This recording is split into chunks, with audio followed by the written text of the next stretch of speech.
آمنوا صلوا عليه وسلموا تسليما صلى الله على سيدنا محمد وآله وأصحابه وسلم صلى الله على سيدنا محمد وآله وأصحابه وسلم صلى الله على سيدنا محمد وآله وأصحابه وسلم। उपस्थित हजराते मुअतकफीन रहमानी व रहिमाकुमुल्लाह, अस्सलामु अलैकुम व रहमतुल्लाहि व बरकातुहू। रब्बुल आलमीনের দরবারে শুকরিয়া, প্যারা নবীজির উপর বেহাত সালাম। আমি আপনাদের শুকরিয়া আদায় করছি যিনারা এই নুরানি জলসাকে গুরুত্ব দিচ্ছেন। আল্লাহ পাক সুবহানাহু ওয়া তাআলা সকলের অতীতের সব গুনাহকে আল্লাহ মোচন করে দিক বলে আমিন। এই এতেকাফ অবস্থায় একনিষ্ঠতার মাধ্যমে ইবাদতে বন্দেগীতে আল্লাহ কাটাবার তৌফিক দান করুক। সম্মানিত হাজরিন, আমরা গতকাল সূরাতুন নাবার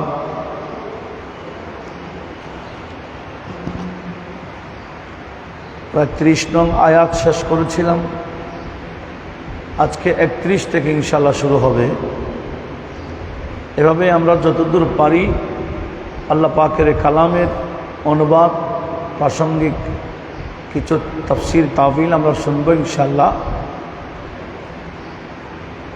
গতকাল আমরা শুনেছিলাম সেই জাহান্নামীদের অবস্থা। আজকে যারা মুত্তাকি, প্রত্যেকটা কাজে আল্লাহকে যারা ভয় করে,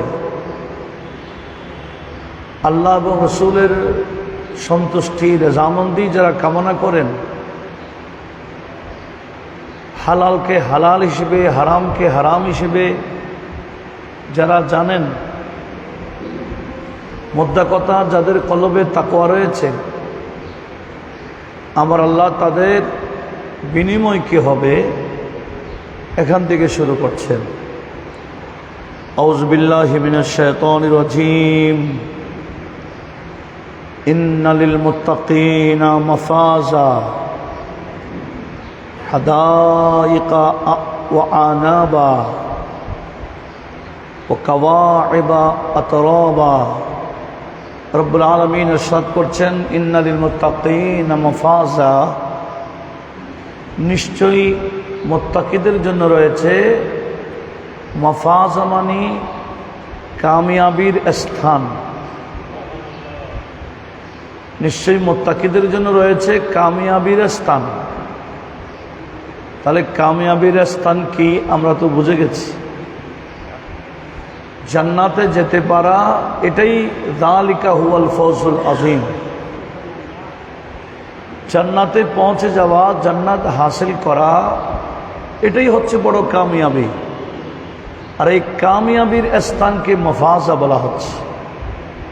আল্লাহ বলছেন, ইন্না লিল মুত্তাকিনা মাফাজা, নিশ্চয়ই মুত্তাকিদের জন্য রয়েছে কামিয়াবি, সফল কামের স্থান।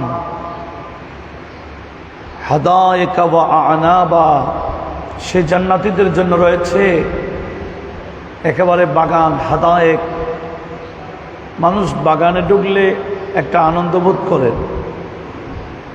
মানুষ একটু সাইরে তাফরি করার জন্য বিভিন্ন পার্কে যান। আর আমার আল্লাহ বলেন, আমি জান্নাতেই ওনাদের জন্য পার্ক রেডি করে রেখেছি, ওনাদের জন্য বাগান নির্ধারিত। ও আনাবা, এই বাগানের মধ্যে আবার আঙ্গুরের গাছ রয়েছে, চাইলে সেখান থেকে সে ফ্রুটসগুলোও খাইতে পারবে।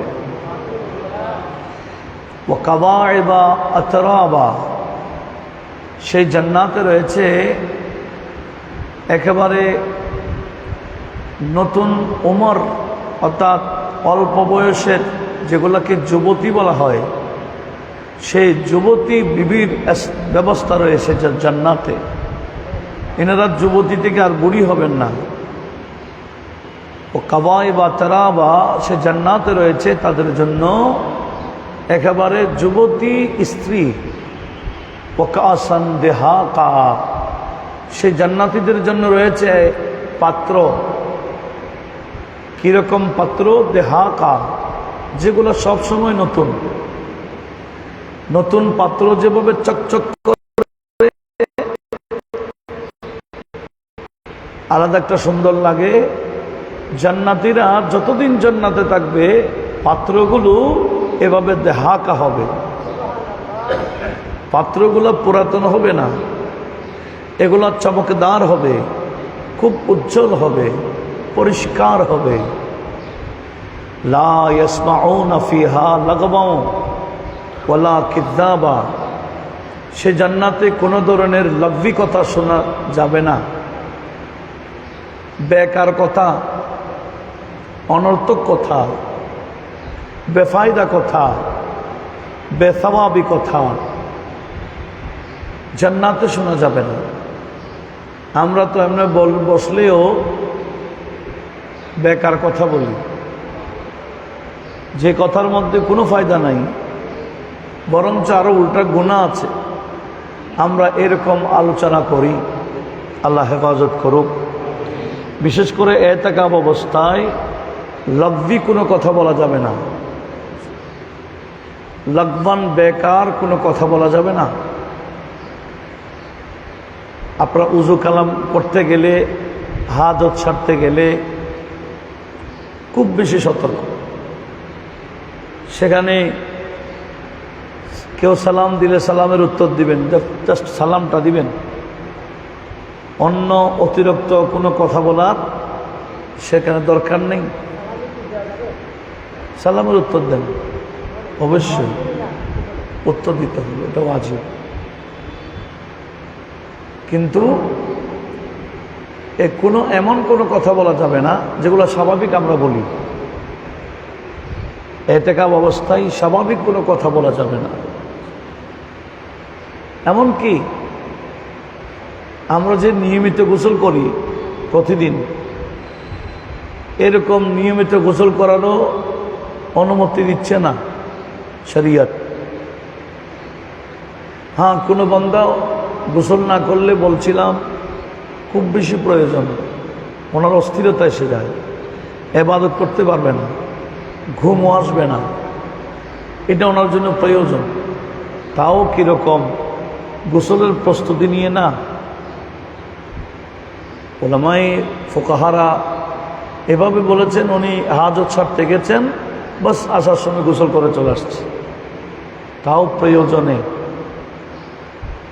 যারা অনেকে নতুন এতেকাফ নিয়েছেন, আর বা বাকি অনেক দেখতেছি অনেক বছর নিয়েছেন, এনাদের কাছে মশালাগুলো জানা থাকে। যারা নতুন নিচ্ছেন, গোসলের ক্ষেত্রে আমাদের খুব বেশি সতর্ক থাকতে হবে। অপ্রয়োজনে গোসল করারও শরীয়তে অনুমতি দেয় নাই এতেকাফ অবস্থায়। তাহলে জান্নাতীরা জান্নাতে কোনো বেকার কথা, লাগভি কথা, অনর্থক কথা শুনবেন না, ওয়ালা কিযাবা, এবং কোনো মিথ্যা কথা সেখানে শোনা যাবে না। জান্নাতে কোনো মিথ্যার স্থান নাই। জাযাআম মির রাব্বিকা আতাআন হিসাবা, সে জান্নাতীদেরকে আমার আল্লাহ এত বেশি আতা করবেন, এত বেশি বকশিশ করবেন, এত বেশি দান করবেন, যেটা হিসাবান মানে একেবারে ব্যাপক, ব্যাপকভাবে আমার আল্লাহ দান করবেন। রব্বিস সামাওয়াতি ওয়াল আরদি ওয়া মা বাইনাহুমার রহমান, ইনি হচ্ছেন রব্বুস সামাওয়াত, সাত আসমানের মালিক, ওয়াল আরদ, জমিন, সাত জমিনের মালিক, ওয়া মা বাইনাহুমা, আসমান জমিনের মধ্যখানে যা আছে সব কিছুর মালিক। আর রহমান, ইনি হচ্ছেন রহমান, লা ইয়ামলিকুনা মিনহু খিতাবা। সেদিন আল্লাহ পাকের সামনে দাঁড়িয়ে কথা বলবেন, আল্লাহর সাথে কথা বলবেন, এরকম সাহস কারো থাকবে না। আল্লাহ যখন কাহারিয়তের অবস্থায় নিজের কাহারিয়তকে প্রকাশ করবেন এবং বলবেন লিমানিল মুলকুল ইয়াম, আজকের মালিকানা কে? কেউ কথা বলবে না। আল্লাহ নিজে বললেন, নিজেই বলে দিবেন লিল্লাহিল ওয়াহিদিল কাহ্হার। আজকে কিয়ামত দিবসের মালিক আমি আল্লাহ, আমি কাহ্হার। আমি যেভাবে রহমান, আমি সেভাবে কাহ্হার। রহমান মানে অতি দয়ালু, কাহ্হার মানে যার শাস্তি ব্যাপক, মারাত্মক। আমার আল্লাহ বললেন সেদিন ইয়াউমা ইয়াকুমুর রূহু ওয়াল মালাইকাতু সাফফা। সে কিয়ামতের দিন হযরতে রূহুল আমিন জিবরিল আলাইহিস সালাম এবং ফেরেশতারা কাতারবন্দি হয়ে দাঁড়িয়ে থাকবেন। লা ইয়াতাকাল্লামুনা ইল্লা মান আযিনা লাহুর রহমান। সেদিন ফেরেশতা জিবরিল পর্যন্ত অন্য কোনো ফেরেশতাও কথা বলতে পারবেন না। সবাই আপন আপন স্থানে থাকবেন, কোনো ধরনের কথা বলতে পারবেন না। ইল্লা মান আযিনা লাহুর রহমান, যাকে কথা বলার অনুমতি আমার আল্লাহ নিজেই দিবেন। যাকে কথা বলার অনুমতি আল্লাহ নিজেই দিবেন, উনি কথা বলতে পারবেন, আর কেউ কথা বলার সুযোগ পাবেন না সেদিন কিয়ামতের ময়দান। তো আল্লাহর কাহারিয়তের অবস্থা দেখবেন আমাদের নবীজি। বুখারী শরীফ সিহাসিত্তার কিতাবে বারবার আসছে হাদিসগুলো। সেদিন কিয়ামতের ময়দানে আমার নবীজি কথা বলার জন্য অনুমতি চাইবেন, কারণ আল্লাহর অনুমতি ছাড়া তো কথা বলার সুযোগ নাই। সেই দিন রব্বুল আলামিনের কুদরতি কদমে নবীজি সিজদায় পড়ে থাকবেন। আল্লাহ পাক সুবহানাহু ওয়া তাআলার পক্ষ থেকে বলা হবে ইরফা রাসাক, বন্ধু আপনি আপনার মাথা উঠান। সাল তোতা, আপনি কি চাইবেন চান, আপনাকে দেওয়া হবে। ইশফা, আপনি সুপারিশ করুন। তুশাফা, আপনার সুপারিশ গ্রহণ করা হবে। সর্বপ্রথম নবীজির সাথে আল্লাহ কথা বলবেন, আর এর আগে কেউ আল্লাহর সাথে কথা বলার সাহস পাবে না। সেজন্য আমাদের দেশে তাফসীরুল কোরআন নামে কিছু অনুষ্ঠান হয়। সেখানে এটা বোঝাতে চাই যে কিয়ামতের ময়দানেও সবাই নফসি নফসি করবে, এমনকি আমাদের নবীও নফসি নফসি করবেন। এটা বোঝাতে চাই যে নবীর অবস্থা কি হবে নবী নিজেই জানে না। এই চট্টগ্রামেও এই বছরে তাফসীরুল কোরআন অনুষ্ঠানে এই ধরনের একটা মানুষের সামনে উপস্থাপন করেছেন। কি বলেছেন? যে আমার নবীজি হযরত আয়েশা সিদ্দিকাকে বলছেন, আয়েশা তোমার প্রস্তুতি তুমি নিয়ে ফেলো, সেদিন তোমাকে দেখার সুযোগ আমার নাই, আমি আমাকে নিয়ে ব্যস্ত থাকবো। নবী নাকি নবীকে নিয়ে ব্যস্ত থাকবে, আয়েশা সিদ্দিকা রাদিয়াল্লাহু তাআলা আনহাকে সাহায্য করার সেই সুযোগ, সেই ক্ষমতা নবীর থাকবে না। আসলে কি এটা বাস্তব? কিছু কোরআন শরীফের আয়াত আছে আগের, মক্কি আয়াত, অবস্থার প্রেক্ষাপটে ভয় প্রদর্শন করার জন্য আয়াতগুলো নাজিল হয়েছিল। পরবর্তীতে অন্য আয়াত নাজিল করে ওগুলোকে আমার আল্লাহ নিজে রহিত করে দিয়েছেন। যেমন নাকি সূরা আহকাফের 9 নম্বর আয়াত,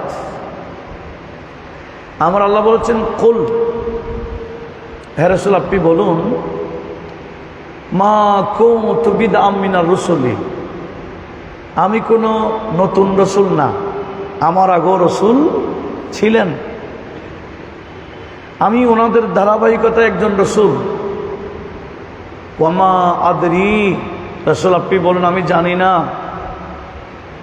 মা ইউফআলু বি, আমার সাথে কি আচরণ করা হবে, ওয়ালা বিকুম, তোমাদের সাথে কি আচরণ করা হবে, কিয়ামতে আমার অবস্থা কি হবে, আমার সাথে কি আচরণ করা হবে, তোমাদের সাথে কি আচরণ করা হবে আমি জানি না। এই আয়াতটি কোরআন শরীফে এখনো আছে। তাহলে অনেকে বলবে কোরআন শরীফে আছে, কিয়ামতে নবীর অবস্থা কি হবে নবী নিজে জানে না। এটা কোরআন শরীফে আছে, এটা ঠিক না, এখনো আছে। সূরা আহকাফের 9 নং আয়াত। কিন্তু এটা দলিল দেওয়া যাবে কিনা, এটাই হচ্ছে কথা। এটা দলিল দেওয়া যাবে না। এরকম কোরআন শরীফে 160খানা আয়াত আছে, 160 আয়াত,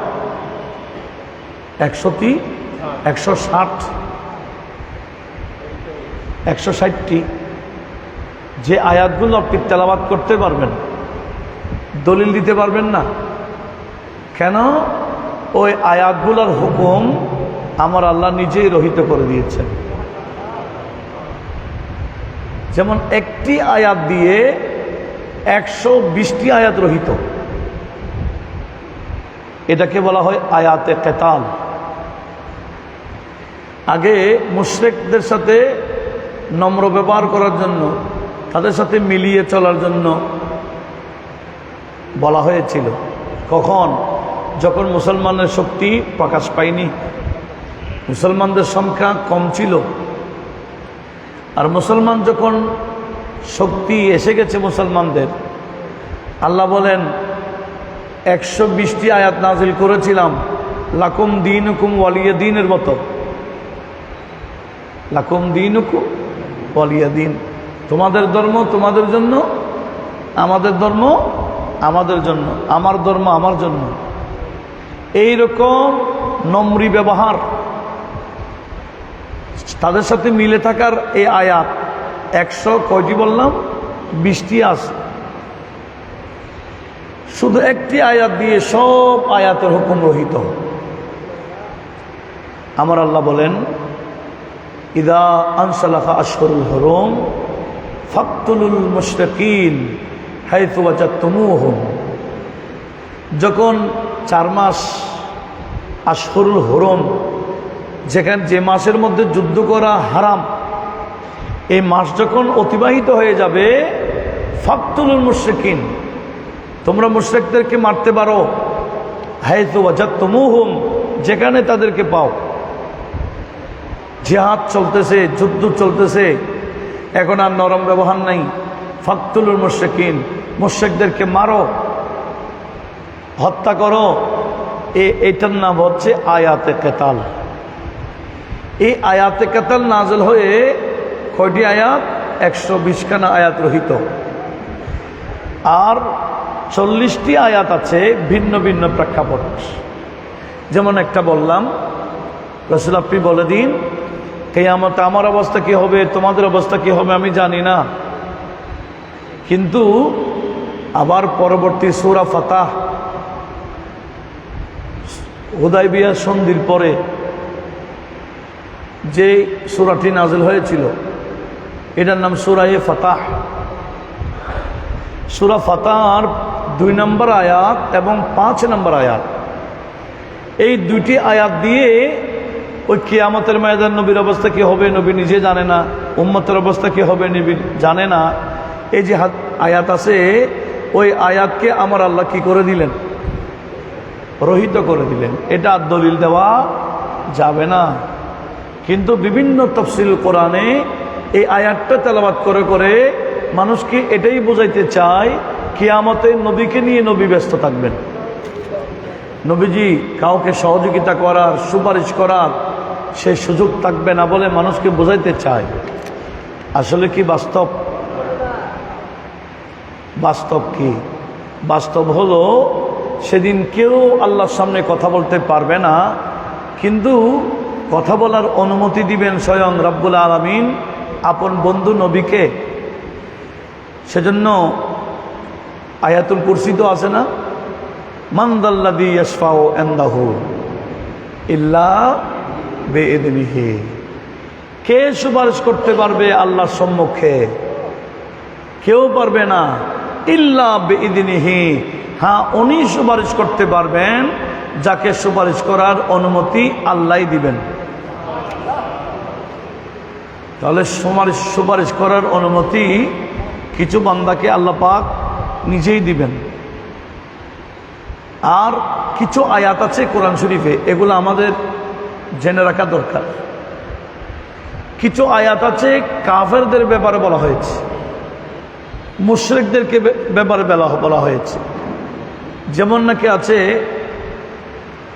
সূরা আল মুদ্দাসসিরের 48 আয়াত, যেখানে আল্লাহ পাক বলেছেন ফামা তানফাউহুম শাফাআতুশ শাফিঈন। কোন সুপারিশকারীর শাফাত তাদের জন্য কাজে আসবে না, লাভ হবে না, উপকার হবে না। কোন সুপারিশকারীর সুপারিশ তাদের জন্য উপকারে আসবে না। তাদের জন্য এরা কারা? এরা হলো কাফের মুশরিক, যারা ঈমান নিয়ে মরতে পারে নাই। ঈমান নিয়ে মরতে পারে নাই যারা, এদের জন্য সুপারিশ করলে কোনো লাভ হবে না। তাহলে আয়াত হলো কাদের জন্য? কাফের মুশরিক বেঈমানদের জন্য। সেদিন মুশরিকদের জন্য কোনো বন্ধু থাকবে না, ওয়ালা শাফিঈন ইউতা, এবং কোনো সুপারিশকারী থাকবে না যাদের সুপারিশ গ্রহণ করা হবে। তাহলে সুপারিশ তাদের জন্য হবে না। এরা কারা? এরা হলো মুশরিক। তাহলে আয়াত আছে মুশরিকের জন্য, কাফেরদের জন্য, বিধর্মীদের জন্য কোনো সুপারিশ থাকবে না। আর আমরা যদি এই আয়াতগুলা ইমানদারের সামনে লাগাই দিই, এটা হবে ফিতনা, এটা হলো বেঈমানি, এটা হচ্ছে পথভ্রষ্টতা। অথচ ইমানদারের জন্য সুপারিশ আছে, সেটা কোরআনে পাকে আমার আল্লাহ বলেন সূরা বনী ইসরাঈলের ৭৯ আয়াত, যেখানে আল্লাহ পাক ইরশাদ করেছেন আসা আন ইয়াবআসাকা রাব্বুকা মাকামান মাহমুদা। রাসূল, সেদিন আর বেশি দিন নাই, অতি শীঘ্রই আপনার রব আপনাকে মাকামে মাহমুদ দান করবেন। মাকামে মাহমুদ এটা কি? মাকামে মাহমুদ হচ্ছে যেদিন সবাই থরথর করে কাঁপবে, সবাই নিজেকে নিয়ে ব্যস্ত থাকবে, সেদিন আমার আল্লাহ বন্ধু নবীকে একটা স্থান দিবেন, এটার নাম মাকামে মাহমুদ। এই মাকামে মাহমুদে দাঁড়িয়ে নবীজি আল্লাহ পাকের কাছে সুপারিশের অনুমতি চাইবেন, আর আমার আল্লাহ সুপারিশের অনুমতি দান করবেন। এটার নাম শাফাআতে কুবরা, এটার নাম শাফাআতে কুবরা। আমাদের নবীজি সুপারিশ না করলে কেউ সুপারিশ করার অনুমতি পাবেন না। নবীজি সুপারিশের উদ্বোধন করে ফেললে সমস্ত নবীগণ করবেন, ওলামারা করবেন, আলেম ওলামারা সুপারিশ করবেন, শহীদরা করবেন। নয় আপনারা যে আজকে এতেকাফ নিয়েছেন, একে অপরের সাথে আছেন, কিয়ামতের ময়দানেও আপনারা একে অপরের এতেকাফকারীরাও একে অপরের সুপারিশ করবেন। যারা পঞ্চগানা নামাজ পড়েন মসজিদে, এই মসজিদে নামাজ যারা পড়েন, এই মুসল্লিরাও কিয়ামতের ময়দানে সুপারিশ করবেন। এটা নর্মাল কোনো বইয়ের কথা না, এটা বুখারী শরীফের লাস্ট চ্যাপ্টার কিতাবুত তাওহীদের হাদিস। সেদিন মুসল্লিরা পর্যন্ত এক অপরের সুপারিশ করবেন। কীরকম? মুসল্লিরা যখন পুলসিরাত পার হয়ে জান্নাতে যাবেন, দেখবেন পুলসিরাতের নিচে কি? পুলসিরাতের নিচে জাহান্নাম।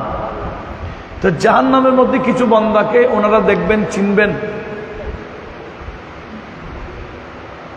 দেখবেন আল্লাহ, এরা যাদেরকে আমরা দেখতেছি জাহান্নামী, ওহম ইউসাল্লুনা মা'ানা ইয়াসুমুনা মা'ানা। ও আল্লাহ, এরা তো আমাদের সাথে নামাজ পড়ছিলেন, এরা তো আমাদের সাথে একই সাথে রোজা রাখছিলেন। ও আল্লাহ, দুনিয়াতে আমরা একসাথে নামাজ পড়েছি, একসাথে রোজা রেখেছি, একসাথে ইফতার করেছি। আমি জান্নাতে যাব, আর এই বান্দা জাহান্নামে পড়ে থাকবে। হবে না, আমার সাথে ওনাদেরকে দিয়ে দাও। সুপারিশ কারা করবেন? এ মুসল্লিরা। তখন আমার আল্লাহ বলবেন, ঠিক আছে, 1 দিরহাম পরিমাণ ঈমান আছে কিনা দেখো, এদেরকে উঠাই নাও। 1 দিরহাম ঈমান থাকলেও, দিরহাম পরিমাণ ঈমান থাকলেও এদেরকে উঠাবেন। উঠানোর পরে জান্নাতীরা খুশি হয়ে আবার যাওয়ার জন্য প্রস্তুতি নিবে, জান্নাতে যাবেন। দেখবেন আরো কিছু মুসল্লি ভেসে উঠবে। ও আল্লাহ, এখানে তো আরো আছে, এরাও তো আমাদের সাথে নামাজ পড়েছিল, রোজা রেখেছিল, একসাথে ইবাদত বন্দেগী করেছিলাম, না এদেরকে আমাদের সাথে দাও। তখন নবীজি বলছেন, অর্ধ দিরহাম পরিমাণ ঈমানওয়ালা বেশি উঠবে, এদেরকে উঠাই নিবেন। কি নবীজি উঠাবেন না মুসল্লিরা? এখন তো বলা হচ্ছে নবীর অবস্থা কি হবে নবী নিজে জানে না। দেখেন, এগুলো বলতেছি বুখারী শরীফের একেবারে লাস্ট চ্যাপ্টার কিতাবুত তাওহীদ থেকে, অনেক লম্বা 2 পৃষ্ঠার হাদিস এটা।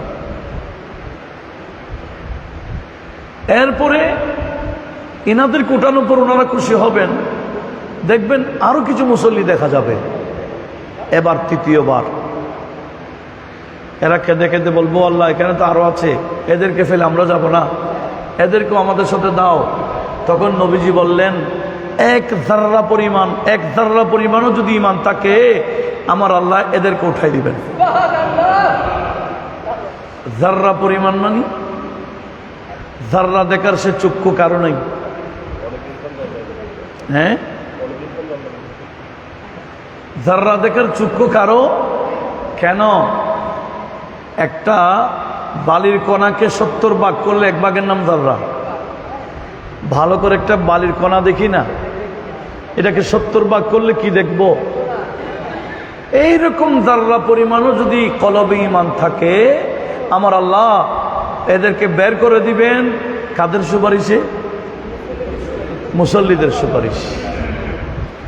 এই মুসল্লিদের সুপারিশে যদি এভাবে যদি জাহান্নাম থেকে বের হয়ে যায়, এবার বলেন তো নবীর অবস্থা কি হবে?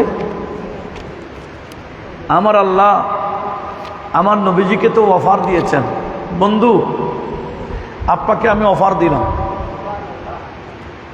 কি অফার?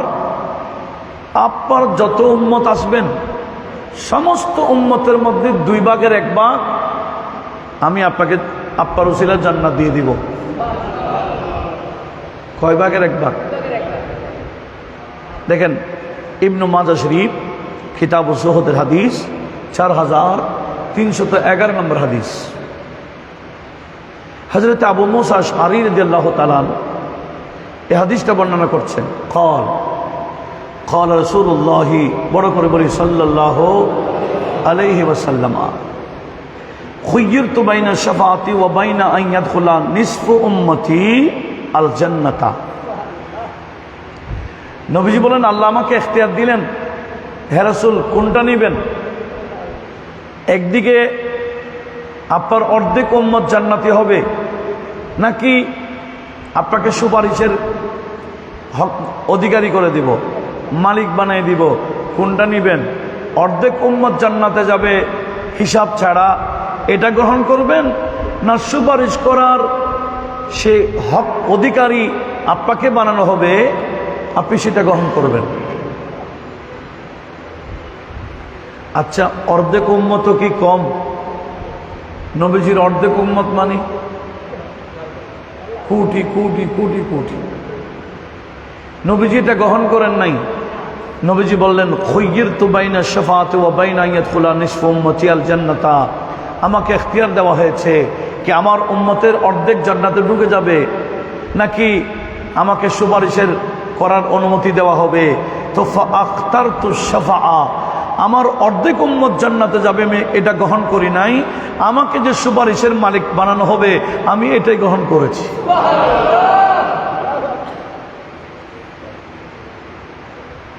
কেন? নবীজি বলেন, আমি সুপারিশ করতেই যাব করতেই যাব করতেই যাব। কতক্ষণ করব? আমার একজন উম্মত যদি জাহান্নামে পড়ে থাকে ততক্ষণ আমি সুপারিশ করব। আর আল্লাহ বলতেছেন, বলা সাউফা ইউতিকা রাব্বুকা ফাতারদা। রাসূল, আমি আল্লাহ আপনাকে দিতেই যাব, আপনি যতবার চাইবেন ততবার দিতেই যাব। কতক্ষণ দিব? যতক্ষণ আপনি রাজি হবেন না ততক্ষণ আমি আল্লাহ আপনাকে সুপারিশের জন্য অনুমতি দিতেই থাকব। তো নবীজি বলেন, আমিও রাজি হব না, আমিও রাজি হব না। আমার একজন উম্মত যদি জাহান্নামে পড়ে থাকে, একজন উম্মত যদি জাহান্নামে পড়ে থাকে আমি রাজি হব না। আমার এই উম্মতকে জাহান্নাম থেকে উদ্ধার করে সমস্ত উম্মতকে জান্নাতে ঢুকাইতে পারলেই তখন আমি রাজি।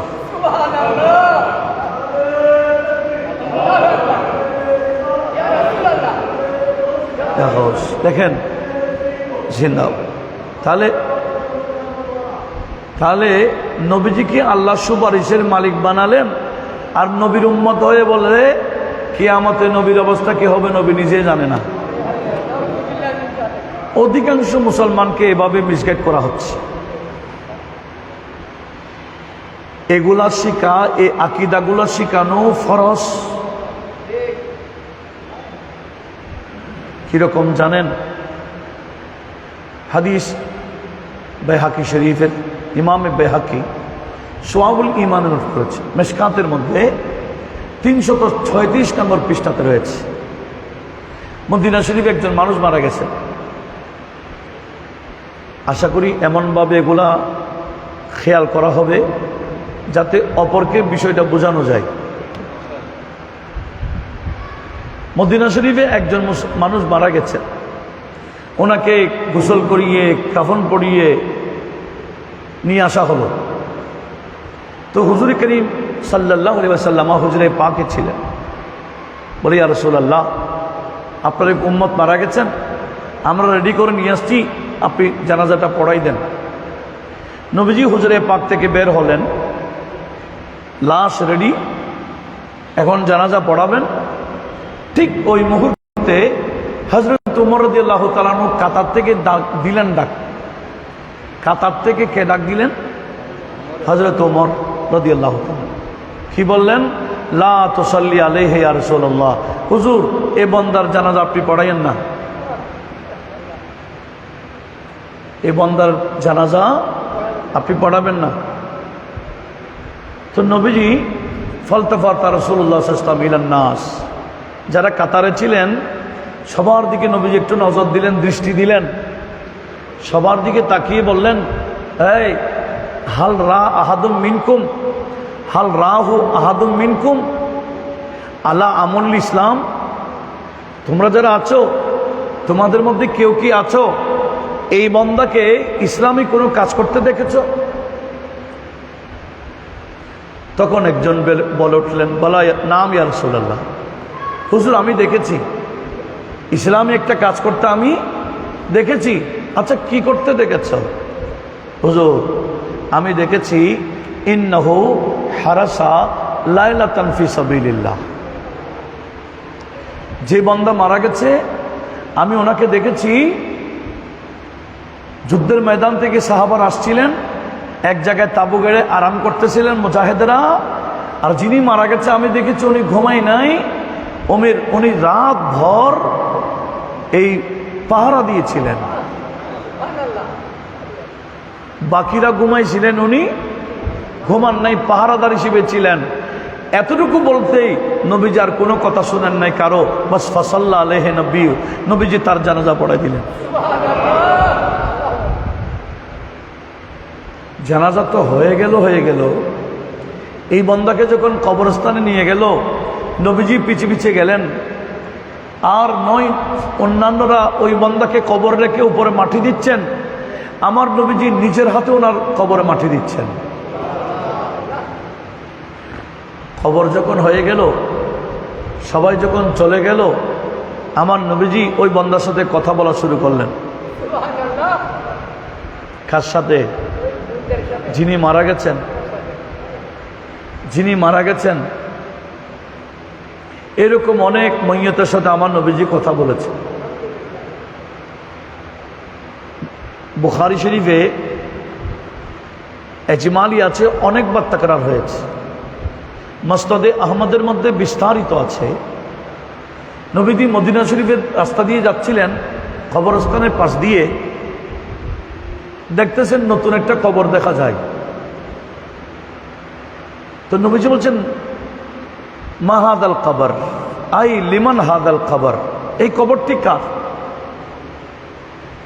তো সাহাবারা বললেন, লে উম্মে মাহাজান ইয়া রাসূলুল্লাহ, হুজুর এটা উম্মে মাহাজানের কবর। তো নবীজি বললেন, কোন উম্মে মাহাজান? আল্লাতী কানাত তাকুমুল মসজিদা, যে বুড়ি হাবশি একজন নারী মসজিদে ঝাড়ু দিত, উনি নাকি? বলে, হ্যাঁ ইয়া রাসূলুল্লাহ, উনি যিনি মসজিদে কি দিতেন? বুড়ি মহিলা। তখন মহিলারা তো মসজিদে আসতেন।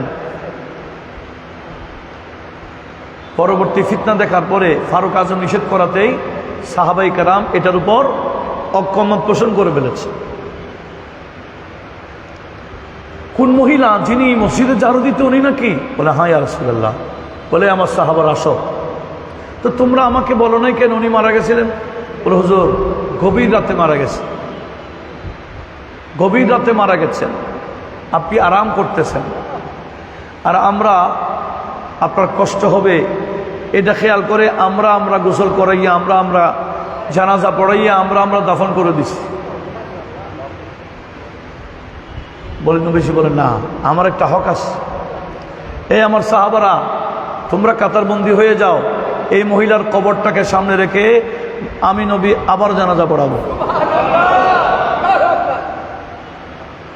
যার জানাজা হয়ে যায় তার কবরের সামনে রেখে জানাজা পড়ার অনুমতি নবীজির জন্য। কারণ নবীজি তো শরীয়তের অনুসারী না, আমার নবী তো সাহেবে শরীয়ত। নবীজি হলেন শরীয়তের মালিক। এমনি যার জানাজা হয় নাই, জানাজা ছাড়া কবরে দাফন করে দিলে শরীয়তের ভাষায় 3 দিন সুযোগ আছে কবর সামনে রেখে জানাজা পড়ার। কার? যার জানাজা ছাড়া কবর করা হয়েছে, 3 দিন পর্যন্ত কবরকে সামনে রেখে জানাজা পড়ার কি আছে? অনুমতি আছে। এই মহিলা তো জানাজা হয়েছে, কিন্তু নবীজি আবারও জানাজা পড়ালেন। তো জানাজা পড়িয়ে নবীজি ওই মহিলাকে বলছেন, ইয়া উম্মা মাহাজান, আইয়ু আমলিন ওয়াজাদতে আফজাল। এই উম্মে মাহাজান, তুমি তো এখন কবরে, আল্লাহ তো তোমাকে, তুমি ভালো কাজ করেছে, এটা বিনিময় দিয়েছেন, তুমি নিশ্চয় পাইছো। আচ্ছা বলো তো দেখি, কোন আমলটা শ্রেষ্ঠ আমল হিসেবে পেয়েছ? কোন আমলটি শ্রেষ্ঠ আমল হিসেবে তুমি পেয়েছো? তো সাহাবারা বলতেছেন, ইয়া রাসূলুল্লাহ, আপনি কার সাথে কথা বলতেছেন? আসামিয়াত। এই মহিলা কি শুনেছে আপনার কথা? আছে তো মারা গেছে, তাকে তো কবরে ঢুকাই দিয়েছেন। আসামিয়াত, এই মহিলা কি শুনেছে আপনার কথা? তো নবীজি উত্তর দিয়ে বলছেন, ইন্নাহা সামিয়াত ও আজাবাত। এই মহিলা আমার কথা শুনেছে, শুধু তাই না, আমার প্রশ্নের উত্তরও প্রশ্ন কি করেছেন, তুমি কোন আমলটি শ্রেষ্ঠ এবং উত্তম আমল হিসেবে পেয়েছ?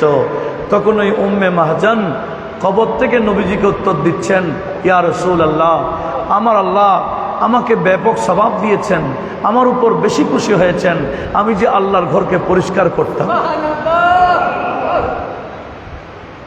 আমি যে আল্লাহর ঘরকে ঝাড়ু দিতাম, আল্লাহর ঘরের আমি ঝাড়ুদার ছিলাম, অন্যান্য ইবাদতের চেয়েও আমার আল্লাহর কাছে এই কাজটা খুব বেশি পছন্দনীয়, যার কারণে এই কাজে আমাকে বেশি সওয়াব দিয়েছেন।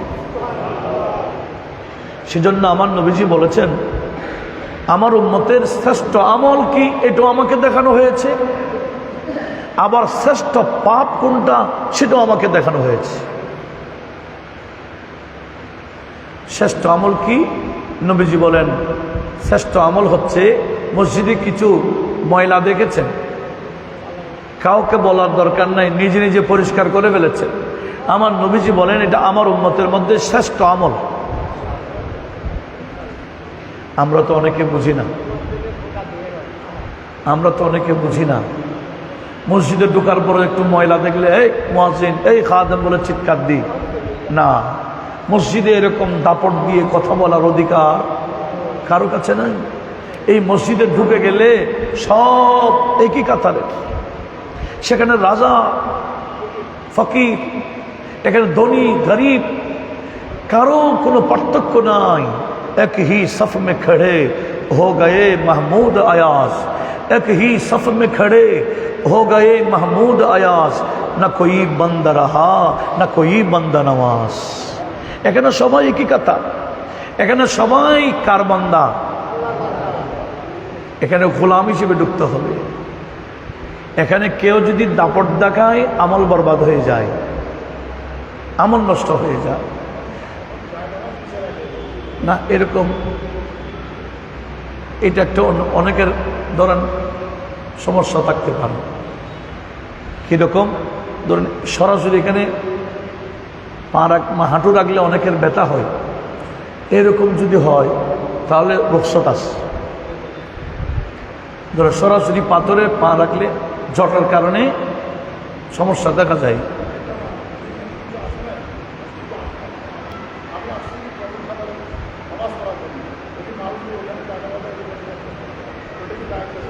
না, মসজিদের কোনো নির্দিষ্ট কারো জায়গা নেই।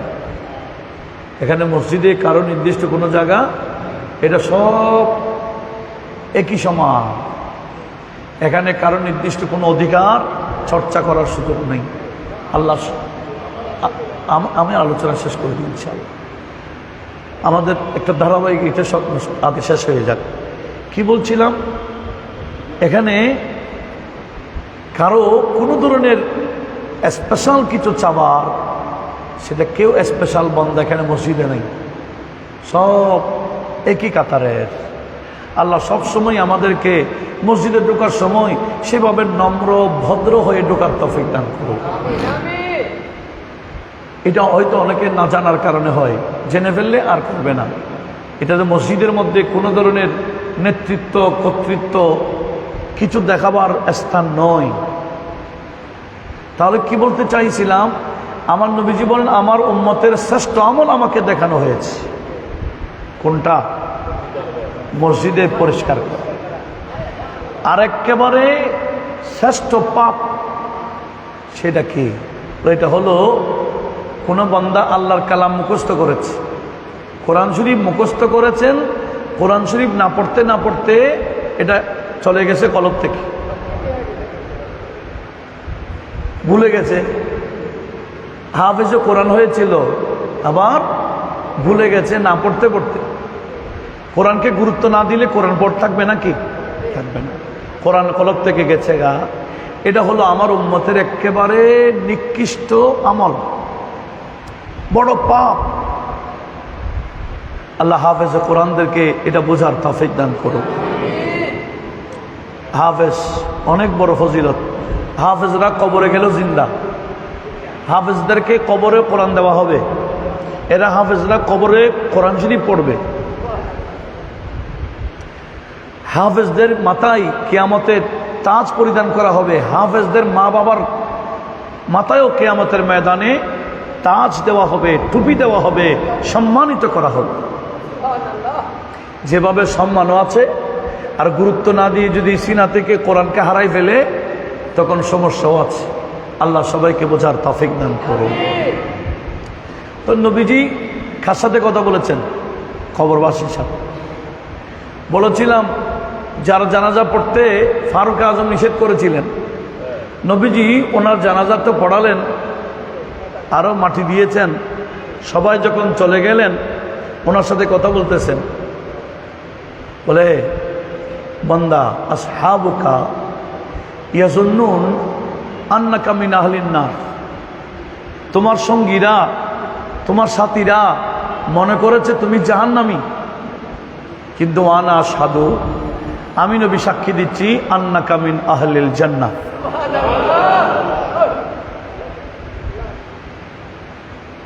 তুমি জান্নাতি। কাকে বলতেছেন? ওই কবরবাসীকে। এখান থেকে এসে হযরত ওমরকে বলল, ওমর তুমি আমাকে ওই বান্দার জানাজা পড়তে নিষেধ কেন করেছো? এই বান্দা পাপিষ্ঠ ছিল, এটা ঠিক, গুনেগার ছিল, তো বেঈমান তো ছিল না, এ তো মুনাফিক ছিল না, তার আকীদা তো মজবুত ছিল। আর আমি যখন জানাজা পড়াবো তার গুনাহ কি আর থাকবে? জানাজার ব্যবস্থা কেন? জানাজাতে সবাই এসে যখন তার জন্য ক্ষমা চাইবো, আমার আল্লাহ এই জানাজা পড়ার কারণে যতই বড় পাপী হোক তার জীবনের গুনাহ মাফ করে দেয়। এই মুরব্বী আমার থেকে দুইটা প্রশ্ন করেছেন, তার মধ্যে একটা প্রশ্ন এটা আছে, প্রাসঙ্গিক আসছে বিদায় বলে ফেলি। কেউ যদি আত্মহত্যা করে তার জানাজা, তার জন্য ইস্তেগফার করা যাবে কিনা? আত্মহত্যা করলে জানাজা পড়া যাবে কিনা? তার জন্য ক্ষমা চাওয়া যাবে কিনা? হ্যাঁ, অবশ্যই। আত্মহত্যা করেছে এটা তো বেঈমানি নয়, এটা সে পাপ করেছে, সে গুনাহ করেছে, সে শয়তানের ধোঁকায় পড়েছে, কবিরা গুনাহ করেছে। নামাজ ছেড়ে দেওয়া এটাও কি গুনাহ? সুদ খাওয়া এটাও কোন গুনাহ? এইরকম একটা গুনাহ করেছে আর কি। সেজন্য তাকে আমরা ফেলে দেব, জানাজাও পড়বো না, এরকম নয়। এটা হচ্ছে বাকিগুলাকে তাহদিদান, শিক্ষা নেওয়ার জন্য, তাকে সম্মান না করে বড় আলেম দিয়ে জানাজা পড়াবে না, এমনি একজন দিয়ে পড়াই দাও।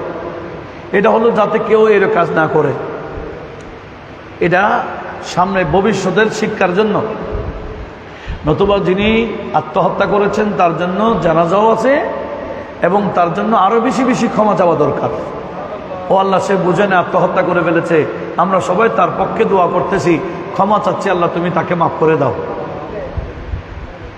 এভাবে এটা তার হক। আচ্ছা যাক, তো নবীজি ফারুক আজমকে বললেন, উমর তুমি জানাজা পড়তে নিষেধ কেন করেছ?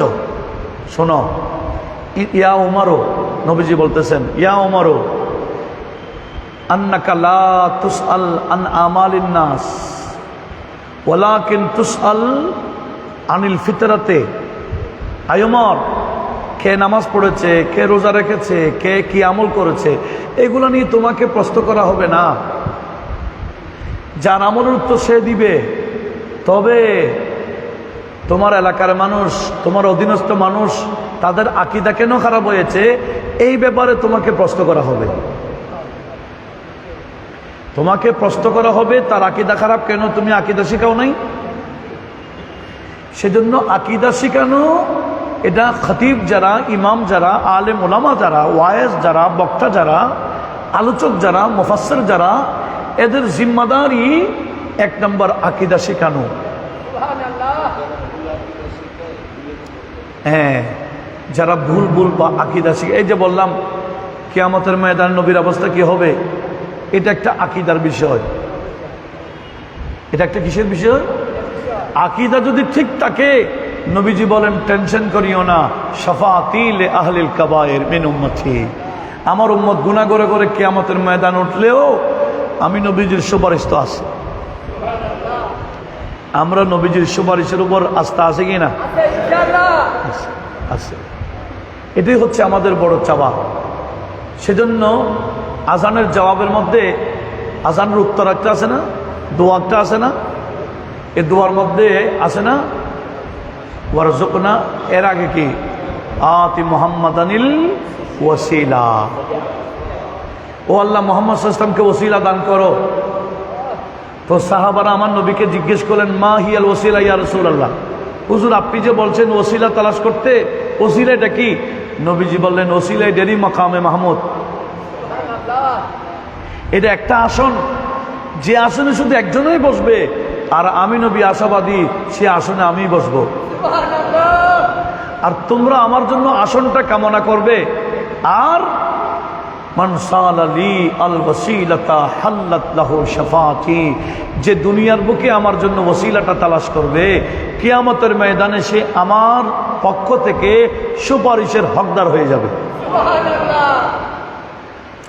আল্লাহ আমাদের সবাইকে ওই কাজ বেশি করার তৌফিক দান করুক, যে কাজে নবীজির কি রয়েছে, সুপারিশ রয়েছে। সুপারিশের উপর যদি আলোচনা করা যায়, ঘন্টার পর ঘন্টা আলোচনা করা যাবে, এরপরও কোরআন সুন্নাহর বয়ান শেষ হবে না। এখানে আমার আল্লাহ কি বললেন, লা ইয়াতাকাল্লামুনা ইল্লা মান আযিনা লাহুর রহমান ওয়া ক্বালা সাওয়াবা। সেদিন রহমানের অনুমতি ছাড়া কেউ কথা বলতে পারবে না, যিনি বলবেন সঠিক কথা বলবেন।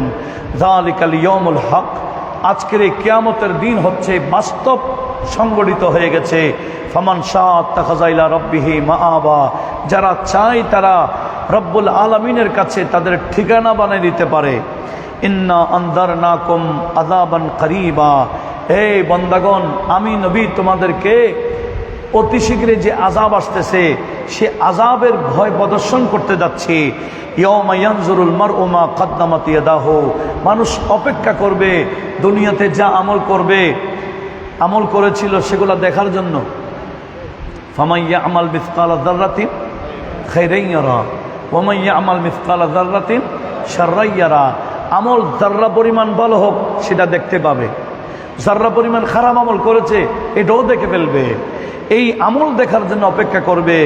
যখন আমল দেখবে জাহান্নাম যাওয়া তারা কোনো উপায় নাই, তখন ওই রকম কাফেরে বলবে, ওয়াকুলুল কাফেরু, যে কাফেরদের জন্য সুপারিশ নাই, যে কাফেরের জন্য কেউ সুপারিশ করবে না, এই কাফেররা আফসোস করে বলবে, ইয়া লাইতানি কুনতু তুরাবা, আই আফসোস, আমি যদি গরু ছাগলের মতো মাটি হয়ে যেতাম। গরু, এই পশু একে অপরকে যে মারে দুনিয়াতে, কিয়ামতে এদেরকে উঠাবে। যাদের শিং ছিল না এদেরকে শিং দেওয়া হবে, বলে তোমাকে দুনিয়াতে মারছিল, এখন আখেরাতে তুমি মারো। এরকম বিনিময় নিয়ে আল্লাহ পশুদেরকে বলবে, কোনো তোরাবা, তোমরা মাটি হয়ে যাও। এই পশুরা আবার মাটি হয়ে যাবে। তখন এটা দেখে কাফেররা বলবে, ইস, আমি যদি মাটি হয়ে যাইতাম জাহান্নামে আর যাইতে হইতো না। আফসোস করবে। সেদিন আফসোস করে কোনো লাভ হবে না। আল্লাহ আমাদের সবাইকে সে আখিরাতের প্রস্তুতি নেওয়ার তৌফিক দান করুন। এটাই বড় প্রস্তুতি। আপনারা যে কাজটা করতেছেন, এতেকাফ অবস্থায় ইবাদত বন্দেগী যেভাবে করতেছেন, এগুলাই আখিরাতের সামান। আল্লাহ আমাদের সবাইকে এভাবে আখিরাতের প্রস্তুতি নেওয়ার তৌফিক দান করুক। ওনার আরেকটা প্রশ্ন ছিল, এটা হলো যাদের আকীদা খারাপ এদের সাথে সম্পর্ক রাখা যাবে কিনা। এটা আমি কেন বলবো, নবীজি আমাদেরকে বলেছেন। ইবনু মাজাহ শরীফের 10 নম্বর পৃষ্ঠাতে আছে হাদিস খানা। আকীদা যাদের খারাপ, আমার নবীজি বলছেন, ওয়ালা তুসাল্লিমু আলাইহিম ইযা লাকীতুমুহুম, এদের সাথে সাক্ষাৎ হলে সালামও দিতে পারবে না, সালামও দেওয়া যাবে না।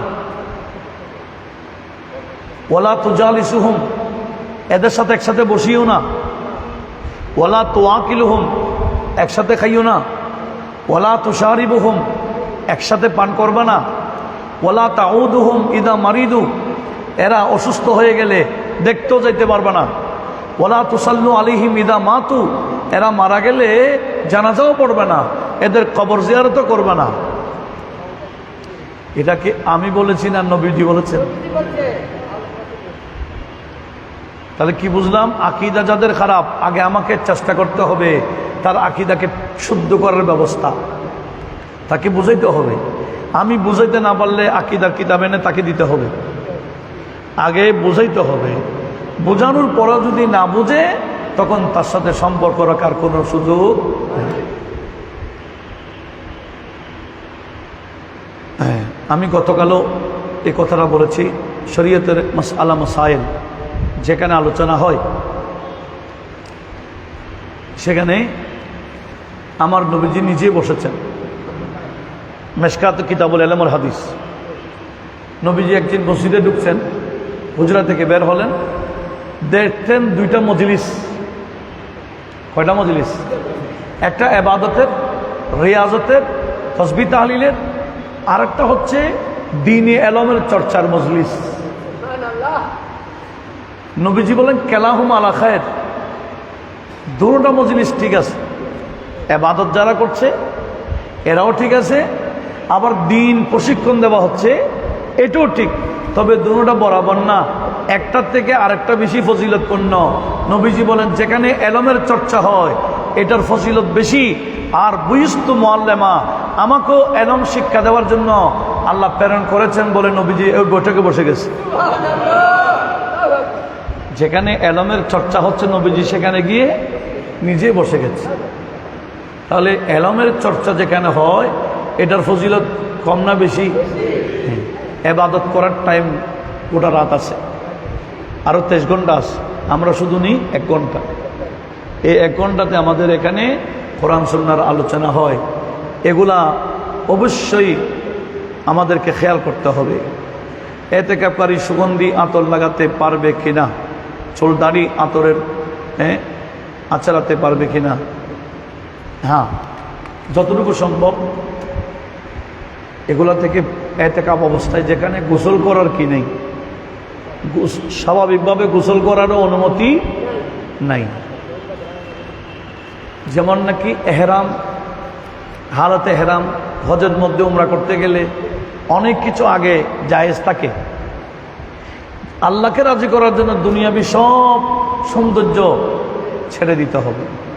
সেখানে চুল মুলালে মুলো, সুন্দর কাপড় নাই, নিচে একটা উপরে একটা এহরামের কাপড়, চুলের ঠিক নাই, সাদার বদর আতরও লাগাইতে পারবে না, নৌকো কিছু করতে পারবে না, কোনো সৌন্দর্য দেখাইতে পারবে না। কেন? ওই আল্লাহকে রাজি করার জন্য। আর আপনারাও এখানে ঢুকেছেন কাকে রাজি করার জন্য? আল্লাহকে রাজি করার জন্য। সেজন্য এখানে প্রত্যেকটা কাজ আল্লাহকে রাজি করার জন্য, কোনো মানুষকে দেখাবার জন্য নয়। সেজন্য আমাদের উচিত সেদিকে, এগুলা থেকে পরহেজ করা। আল্লাহ আমাদের সবাইকে সেদিকে লক্ষ্য রাখার তৌফিক দান করুক। হ্যাঁ, কিছু বান্দা আছে মানুষকে ভুল মাসাইল শিক্ষা দেয়, আলেম। সেজন্য ফারুক আজম রাদিয়াল্লাহু তাআলা একটা বক্তব্য দিয়েছেন জেরুজালেম যাওয়ার সময়, বাইতুল মুকাদ্দাসে যাওয়ার সময় জাফিয়া নামক এক স্থানে ফারুক আজম খুতবা দিয়েছিলেন। সে খুতবাতে বলেছিলেন, মান আরাদা আন ইয়াসআলা আনিল কোরআনি ফালিয়াতি ইলা উবাই ইবনে কাব। তোমরা যদি কোরআনের ব্যাপারে কোনো প্রশ্ন করতে চাও, যাত্রার কাছে করিও না। যিনি কোরআন বেশি জানেন উনি হযরত উবাই ইবনে কাব। তোমরা হযরত উবাইয়ের কাছে এসে কোরআন প্রসঙ্গে জিজ্ঞেস করবে। ওয়ামান আরাদা আন ইয়াসআলা আনিল ফিকহ, শরীয়তের মাসালা মাসাইল যদি জানতে চাও, যাত্রার কাছে জানিও না। আমি ওমর তোমাদেরকে মানুষ দেখাই দিচ্ছি, ফালিয়াতি ইলা মুআয ইবনে জাবাল। হযরত মুআয ইবনে জাবাল হচ্ছেন এখনকার মুফতি, তোমরা ওনার কাছে ফতোয়া তালাশ করবা। সেজন্য যে কোনো বিষয় যাত্রার কাছে প্রশ্ন করা এটা ঠিক না। আমাকে জানতে হবে উনি কোন পর্যায়ের, সেটা অবশ্যই দেখতে হবে।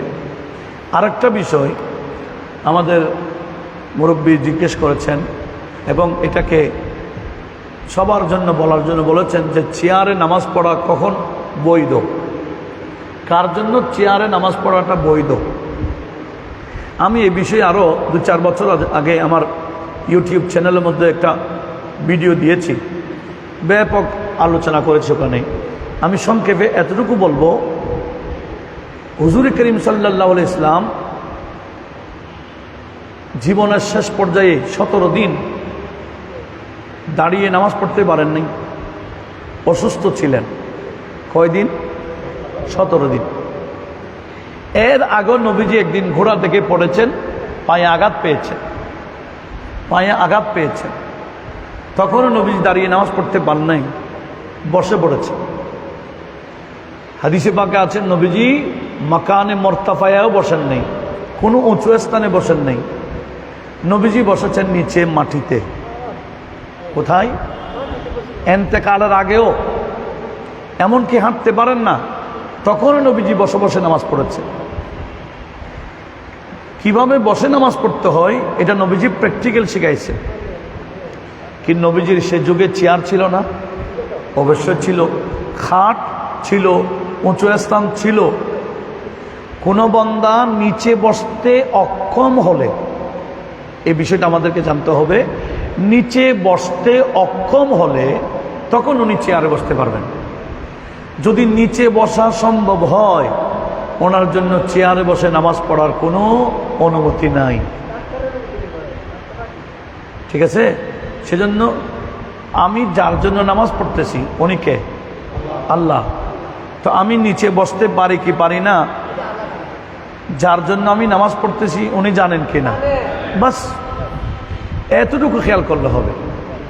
আমি নামাজ পড়ছি যাকে রাজি করার জন্য, উনি যদি আমার এই নামাজ কবুল না করে, বন্দা তুমি তো নিচে বসতে পারো, আমার বন্ধু নবী এত কষ্ট করে নিচে নামাজ পড়েছেন আর তোমরা উপরে নামাজ পড়ছো।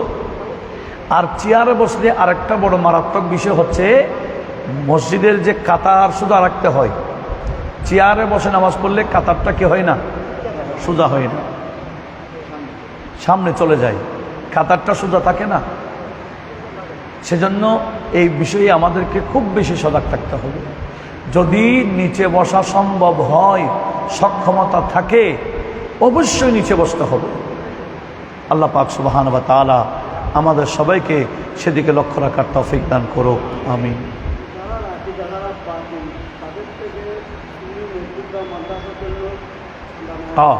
এটা একটা বিষয়। আমার মুরব্বী বলেছেন, যাদের আকীদা খারাপ ইনাদের থেকে টাকা নিতে পারবেন কিনা। ইনাদের থেকে আপনি টাকা নেবার কোনো প্রয়োজন নেই, এরা দিলে দেখবে, এমনি নিজে নিজে নিজে দিলে দেখ। আমরা দিতে পারবো না তাদের মাদ্রাসায়। আমি জানি যে এই মাদ্রাসার আকীদায় আহলে সুন্নাতে নাই, একটাই আকীদা বিশুদ্ধ, এটার নাম আকায়েদে আহলে সুন্নাহ ওয়াল জামাত। এই আকীদার অনুসরণে যত মাদ্রাসা আছে আমরা ওগুলাতে দিতে পারবো। এই আকীদার বিরুদ্ধে যদি কোনো মাদ্রাসা প্রতিষ্ঠান থাকে আমরা দিব না। এবং ওই আকীদা খারাপের মানুষ থেকে আমি তার কাছে ধারণা দেওয়ার কোনো দরকার নেই। আল্লাহর উপর ভরসা করতে হবে, আল্লাহর উপর ভরসা করতে হবে। কোনো আকীদা খারাপের কাছে আমাকে যাওয়ারও কোনো প্রয়োজন নাই। আল্লাহ আমাদের সবাইকে সেদিকে লক্ষ্য রাখুন। আল্লাহুম্মা সাল্লি আলা সাইয়্যিদিনা মুহাম্মাদিন ওয়া আলা আলি সাইয়্যিদিনা মুহাম্মাদিন ওয়া বারিক ওয়া সাল্লিম সাল্লাল্লাহু আলা হাবিবিহি মুহাম্মাদি ওয়া আলিহি ওয়া সাল্লাম সালাতাও ওয়া সালামান আলাইকা ইয়া রাসূলুল্লাহ।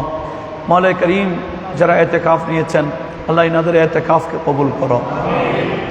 আল্লাহ যে উদ্দেশ্যে এতেকাফ নিয়েছেন, তুমি আল্লাহকে রাজি করার জন্য, তোমার বন্ধু নবীকে রাজি করার জন্য, আল্লাহ ওনাদের যথাযথ সফলতা অর্জন করার তৌফিক দাও। প্রতিটা মুহূর্তে ইবাদতে, বন্দেগীতে, নামাজে, কালামে, জিকিরে, আসকারে, তেলাওয়াতে এভাবে কাটাবার তৌফিক দান করো। অযথা আলাপ গুজব থেকে আল্লাহ হেফাজত করুক। মাওলা করিম আমাদের সবাইকে আকায়েদে আহলে সুন্নাহ ওয়াল জামাতে মজবুত থাকার তৌফিক দান করুক। আল্লাহ আমাদের নিজের ফ্যামিলি যারা আছেন, অধীনস্থ যারা আছেন, এদেরকে সবসময় এই আকীদাগুলো শেখাবার তৌফিক দান করো। মাওলা করিম বাকি যে দিনগুলো আছে সুস্থতার মাধ্যমে এই দিনগুলো অতিবাহিত করার তৌফিক দান করো। ওয়া সাল্লাল্লাহু তাআলা ওয়া সাল্লাম আলা নবিয়্যিনা আমিন ওয়া আলা আলিহি ওয়া আসহাবিহি আজমাইন ওয়াজআল আখিরা কালামানা ইনদা সাকরাতিল মাউত শাহাদাতান লা